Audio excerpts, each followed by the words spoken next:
এ কি এ কি এই গাছ থেকে কালো কালো ধোঁয়া বের হচ্ছে কেন? এ কি আজব ঘটনা! কি রে, তুই আমার থাকার জায়গাটা এভাবে কেটে ফেললি কেন? ওরে বাবা রে, এ যে দেখি কালো দৈত্য! বাঁচাও, আমাকে বাঁচাও! কে কোথায় আছো, বাঁচাও! কে বাঁচাবে তোকে? হ্যাঁ, আমার থাকবার জায়গাটা তুই এভাবে কেটে ফেলেছিস, আর আমি কি তোকে ছেড়ে দেব নাকি? আমি জানতাম না এটা তোমার থাকবার জায়গা। আমি ইচ্ছে করে করিনি। আমাকে ক্ষমা করে দাও। যদি আমি জানতাম যে তুমি এখানে থাকো, তাহলে আমি কখনো এই গাছের আশেপাশে আসতাম না। ছেড়ে দাও, আমাকে ছেড়ে দাও দয়া করে। বাড়িতে আমার অসুস্থ মেয়েটা পড়ে আছে। ছেড়ে দাও আমাকে। ছেড়ে দেব? হ্যাঁ? বেশ, ছেড়ে দিতে পারি, তবে আমার একটা শর্ত আছে। শর্ত? কি শর্ত? আমি তোকে দুটো প্রশ্ন করব। এই দুটো প্রশ্নের উত্তরে যদি তুই আমাকে খুশি করতে পারিস, তাহলে আমি তোকে দুটো উপহার দেব। আর যদি ভুল উত্তর দিস, তাহলে শাস্তি পাবি। কপালে যা আছে তাই হোক। বেশ, ঠিক আছে, করো তুমি প্রশ্ন। বেশ, তাহলে আমার প্রথম প্রশ্ন হচ্ছে, এমন কি আছে যা শহরের মধ্য দিয়ে যায়, পাহাড়ের মধ্য দিয়ে যায়, জঙ্গলের মধ্য দিয়েও যায়, কিন্তু নড়তে পারে না? এ আবার কেমন প্রশ্ন? এ তো বড়ই কঠিন। আমি আমি এটা কিভাবে পারবো? যদি না পারো, তবে শাস্তি আছে। আমি একটু ভেবে বলবো। কি হলো, পারবে না? না দৈত্য, মাথায় আসছে না। তাহলে শাস্তির জন্য প্রস্তুত হও। এই প্রশ্নের উত্তর হলো রাস্তা। রাস্তা সব কিছুর মধ্য দিয়েই যায়, কিন্তু সে একা একা নড়াচড়া করতে পারে না। তোমার প্রথম শাস্তি হলো, যে রাস্তা দিয়ে এসেছো সেই রাস্তায় 10 পা হেঁটে যাও। 10 পা হেঁটে যাওয়ার পর তুমি দেখবে একটি কালো বাছুর সেখানেই অপেক্ষা করছে। তাকে নিয়ে এসো। আচ্ছা, বেশ।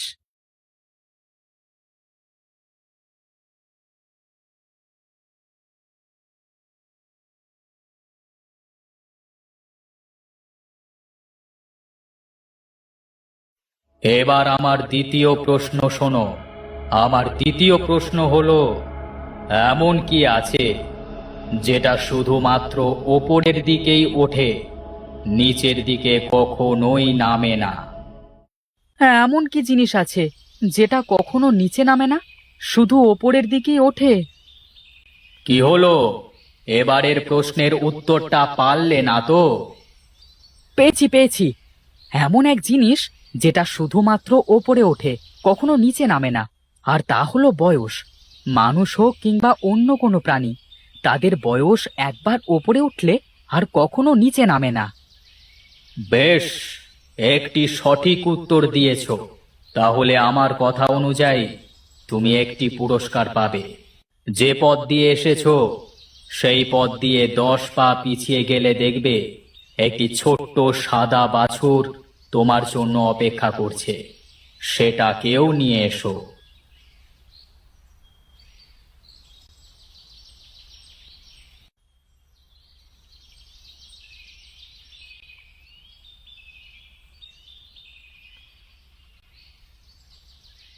এই দুটো বাছুর আমি তোমাকে দিলাম। কালো বাছুরটা হলো তোমার শাস্তি, আর সাদা বাছুরটা হলো তোমার উপহার। তুমি যখনই কোনো ভালো কাজ করবে, এই কালো বাছুরের জন্য তোমার সেই কাজটা নষ্ট হয়ে যাবে। আবার যখন তুমি কোনো বিপদে পড়বে, তখন এই সাদা বাছুরের জন্য তোমার সেই বিপদ কেটেও যাবে। এ কি বলছো তুমি দৈত্য? আমি তাহলে সারা জীবন দোটানার মাঝেই থেকে যাব? যদি বুদ্ধি কাজে লাগাও তাহলে, তবে সেই বুদ্ধিটা আমি বলে দেব না। যাও, এখন এখান থেকে এসো। আচ্ছা, বেশ।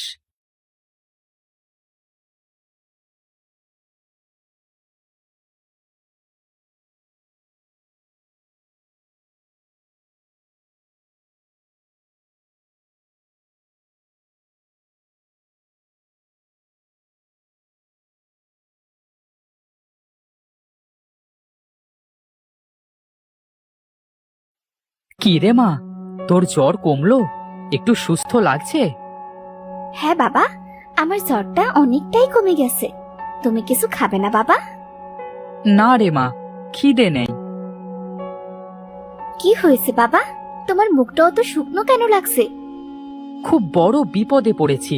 কিভাবে এর থেকে মুক্তি পাবো তা বুঝতে পারছি না। কি বিপদ? কি হয়েছে বাবা? শোনো তবে। তুমি এত চিন্তা করো না বাবা, সময় আসুক, কি করা যাবে সেসব পরে চিন্তা করব। তুমি যে ওই দৈত্যর থেকে বেঁচে ফিরে এসেছো, এটাই তো অনেক। আর চিন্তা না করে যাও তো, খেতে যাও। আচ্ছা, বেশ।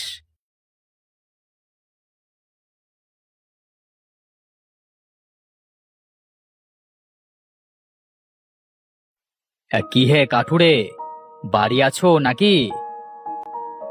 এই তো কর্তা বাবু, আপনি এসেছেন যে। আমায় ডেকে পাঠালেই তো আমি চলে যেতাম। আপনি আবার কষ্ট করে আসতে গেলেন কেন? আসুন আসুন।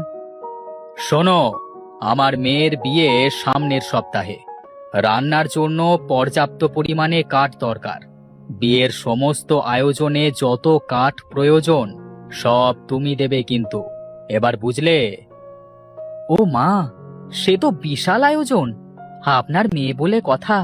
আপনি একদম চিন্তা করবেন না কর্তামশাই। আমি সব কাঠ জোগাড় করে বিয়ের আগেই দিয়ে আসব। বেশ, এই নাও 50 মোহর। এটা হলো অগ্রিম। কাজ শেষ হবার পর আরো 50 মোহর পাবে।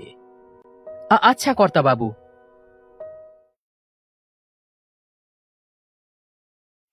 এই দেখে যা মা, এইসব হলো দৈত্যর দেওয়া বাছুরের কামাল। আমি বেশ বুঝতে পারছি, ওই বাছুরের গুণেই আমি একদিনই এত বড় একটা কাজের সুযোগ পেলাম। মোড়ল মশাই 50 মোহরও দিয়ে গেছে। এ তো বেশ ভালো কথা। এখন থেকেই তবে কাজ শুরু করে দিতে হবে। চলো বাবা, ঘরের ভেতর যাই। দৈত্যের দেওয়া বাছুরের গুণ? বেশ, তবে দৈত্যের দেওয়া সেই বাছুরটা আমার ভাগ্যেই আছে। তবে আজ রাতেই সরাতে হবে বাছুরটাকে। এত বড় একটা কাজ, তোমার মুখটা এমন শুকিয়ে গেছে কেন বাবা? একটু আগেই তো কত খুশি ছিলে। আর বলিস না রে মা, আমি তো খুশিতে কালো বাছুরটার কথা ভুলেই গিয়েছিলাম। দৈত্য বলেছিল সাদা বাছুরটার গুণে যেমন আমার সাথে ভালো কিছু ঘটবে, কালো বাছুরটার গুণে তেমনি খারাপ কিছু আমার সাথে সাথেই চলবে। তার মানে কোনো একটা ক্ষতি এবার নিশ্চয়ই হবে। উপরওয়ালা যা করবে তা ভালোর জন্যই করবে। তুমি চিন্তা করো না বাবা। কাজটা না হাত ফসকে চলে যায়, সেটাই ভাবছি।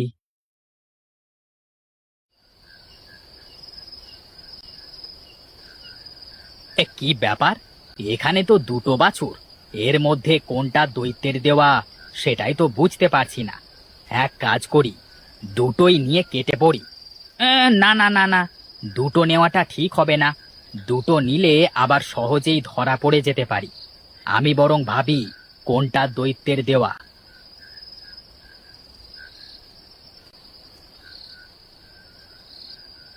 দেখে তো মনে হচ্ছে এই কালোটাই দৈত্যের দেওয়া, কারণ সে তো আর কখনো সুন্দর কিছু দিতে পারবে না। নিশ্চয়ই এই কালো কুৎসিত ছোট বাছুরটাই দৈত্য দিয়েছে। তা হোক, এটাই বরং নিয়ে যায়। এটা নিয়ে এখনই গ্রাম ছাড়তে হবে। পাহাড়ের পথ দিয়ে তাড়াতাড়ি চলে যাওয়া যাবে পাশের গ্রাম। কালো বাছুরটা কোথায় গায়েব হয়ে গেল? কোনোভাবে ছুটে পালিয়ে গেল না তো গোয়াল থেকে? সে যাকে, তাতে তো আমাদের ভালোই হয়েছে বলো। কাল বাছুরটা চলে যাওয়ায় আমাদের ঘাট থেকে বিপদও নেমে গেছে। এবার আমাদের আর কোনো অকল্যাণ হবে না বাবা। যা হয়েছে তা ভালোই হয়েছে। কিন্তু দৈত্য বলেছিল কালো বাছুরটা যার সাথেই থাকবে তার অঘটন ঘটবে। কে জানে এখন কার সাথে আছে। যা হয়েছে তা ভালোই হয়েছে। ঠিক বলেছিস মা।